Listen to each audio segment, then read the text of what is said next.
বাংলাদেশি কর্মী নিয়োগ আরও সহজ করল মালয়েশিয়া। মালয়েশিয়ায় বাংলাদেশি কর্মী নিয়োগ প্রক্রিয়া আরও সহজ করল মালয়েশিয়া। কর্মী নিয়োগে আর এজেন্সির সহায়তা লাগবে না। এখন থেকে ইমিগ্রেশন বিভাগের মাই ভিসা পোর্টালের মাধ্যমে সরাসরি ভিসার আবেদন করতে পারবেন শ্রমিকরা।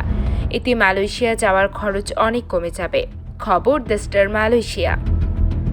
শুক্রবার ৮ মার্চ মালয়েশিয়ার স্বরাষ্ট্রমন্ত্রী সাইফুদ্দিন নাসুশন ইসমাইল এক সংবাদ সম্মেলনে বলেন, বাংলাদেশি অভিবাসী শ্রমিকদের নিয়োগের বিষয়ে সরকার নিয়োগকর্তাদের সক্রিয় আইডি এবং ব্যবহারকারীর ম্যানুয়াল সরবরাহ করছে।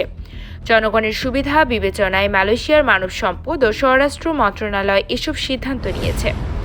তিনি বলেন, ভিসা অনুমোদনের পর অভিবাসী কর্মীদের মালয়েশিয়ায় আনতে নিয়োগকর্তাদের চলতি বছরের ৩১ মে পর্যন্ত সময় বেঁধে দিয়েছে সরকার।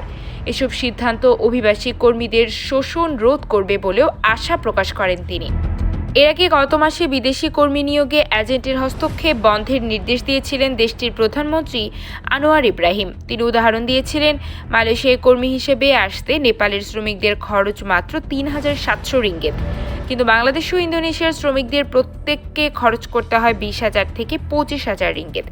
এজেন্টে নেওয়া এই উচ্চ ফিকে আধুনিক দাসত্বের সমতুল্য বলে আখ্যা দেন তিনি। তবে মালয়েশিয়ার উৎপাদনকারী ফেডারেশন FMM এবং মালয়েশিয়ার chamber of commerce and industry MICCI এই সিদ্ধান্তের সমালোচনা করেছে। তারা বলেছে, সরকারের এমন আকস্মিক সিদ্ধান্ত ব্যবসা প্রতিষ্ঠানগুলোকে হুমকির মুখে ফেলে দেবে।